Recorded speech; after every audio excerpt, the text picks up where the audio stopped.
more than 4,600 human bone fragments. That was what investigators found inside a house in Atizapan, Mexico. As the first pieces of evidence came to light, even veteran detectives struggled to process what they were seeing. With every step deeper into the property, the silence of the house seemed to tell a story no one wanted to believe, and the deeper they searched, the worse it became. But perhaps the most shocking part was this. Police never came to that house looking for a serial killer. They were searching for a missing woman, a woman whose family had spent days desperately waiting for answers. The last clues led investigators to a quiet house in a peaceful neighborhood of Atizapan. From the outside, nothing seemed unusual. No strange sounds, no obvious warning signs. For years, the house blended into the neighborhood without drawing attention. No one could have imagined that behind those walls was a living nightmare. What investigators found inside would eventually trigger one of the most shocking criminal investigations in modern Mexican history. But to understand how police ended up at that house, we need to go back to where it all began, to the sudden disappearance of a woman named Reyna Gonzalez, and to the moment a missing person case became the key to unlocking the gates of hell. In May 2021, Reyna Gonzalez vanished without a trace. In the days that followed, investigators began reviewing every lead they could find.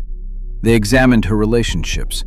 They reviewed the places she had recently visited, and they reconstructed her final known movements. But the deeper they looked, the harder the answers became to find. Then, a crucial piece of evidence emerged.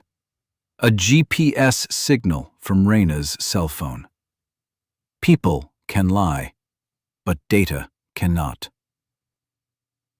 The signal led investigators to a house in a quiet neighborhood of Atizapan. At first glance, there was nothing unusual about the property. The owner was an older man who kept mostly to himself. No one knew that the investigation was about to take a very different turn. When police arrived at the property, Reyna's phone was still transmitting a signal, and that signal was coming from inside. That was the moment everything changed. If Reyna's phone was inside that house, then one question remained. How did it get there?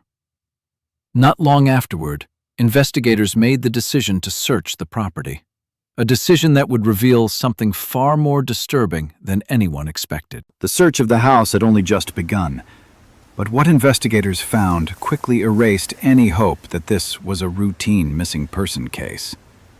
At first, they were simply looking for answers about Reyna Gonzalez's disappearance. But the more evidence they uncovered, the more they realized a terrifying possibility. Reyna might not have been the only victim. The deeper they dug, the clearer it became that this case was far larger than anyone had originally imagined.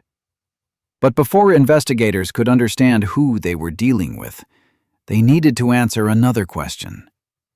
What had happened to the women who had entered that house? As the investigation expanded, a disturbing pattern began to emerge. Several missing women from the area had last been seen at local bars or entertainment venues. In some cases, witnesses recalled seeing them with the same older man shortly before they disappeared. To neighbors, he appeared polite, friendly, and always willing to help others. He lived a quiet life and rarely drew attention to himself. But from the perspective of investigators, that image was beginning to crack. The more evidence they gathered, the more they believed that his kindness was part of a carefully constructed image. To experienced investigators, this was a familiar but deeply disturbing pattern. The most dangerous predators rarely appear threatening. They don't draw suspicion. They don't make people feel afraid. They don't leave obvious warning signs behind. Until it's too late. As the investigation continued, detectives arrived at a chilling conclusion. They were no longer searching for answers about a single missing woman. They were following the trail of a predator who had likely been operating for years. And before long, every piece of evidence pointed to the same name. Andres Mendoza. That was the name every piece of evidence eventually pointed to. But for investigators, identifying him was only the beginning. What remained unclear was how Mendoza had managed to hide his crimes for so many years. According to the investigation, Mendoza frequently visited local bars and nightlife spots. Those were the places where he searched for his next victims. He did not approach women with threats or violence. Instead, he relied on patience, seemingly harmless conversations, friendly questions, and a carefully crafted sense of trust. Investigators believe that once he had gained their trust, Mendoza would invite his victims back to his house. For many of them, it was the last time they were ever seen alive. As detectives began piecing together the timeline, they realized that Reyna Gonzalez was not an isolated case. Her disappearance led police to uncover a trail of crimes that had likely remained hidden for years. Evidence recovered from the house suggested that Mendoza had been targeting women for years. But what made the case especially horrifying was not just the number of victims, it was the way he tried to erase them. Mendoza did not simply take lives. He attempted to remove every trace of their existence, as if they had never existed in the first place. Investigators also uncovered evidence of behavior so disturbing that it shocked even veteran detectives. The details left them struggling to comprehend the darkness they had unearthed. As the search continued, the true scale of the case began to emerge. More than 4,600 human bone fragments were recovered from the property, a discovery that sent shockwaves across the country. Forensic specialists spent months examining and cataloging the massive amount of evidence collected from the house. By this point, Mendoza was no longer viewed as an ordinary killer. The Mexican media began referring to him by another name, the Monster of Atizapan. As the case moved into the courtroom, prosecutors presented the evidence recovered from Mendoza's house. Prosecutors argued that Reyna Gonzalez was likely not the first victim.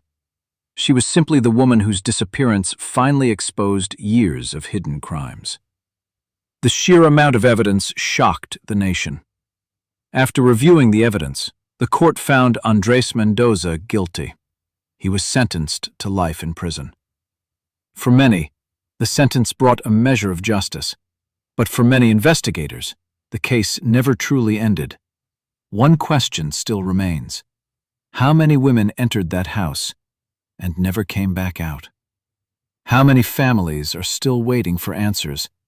And will the full truth ever be known? To this day, many believe that some of the Monster of Atizapan's secrets may have been buried forever inside that house.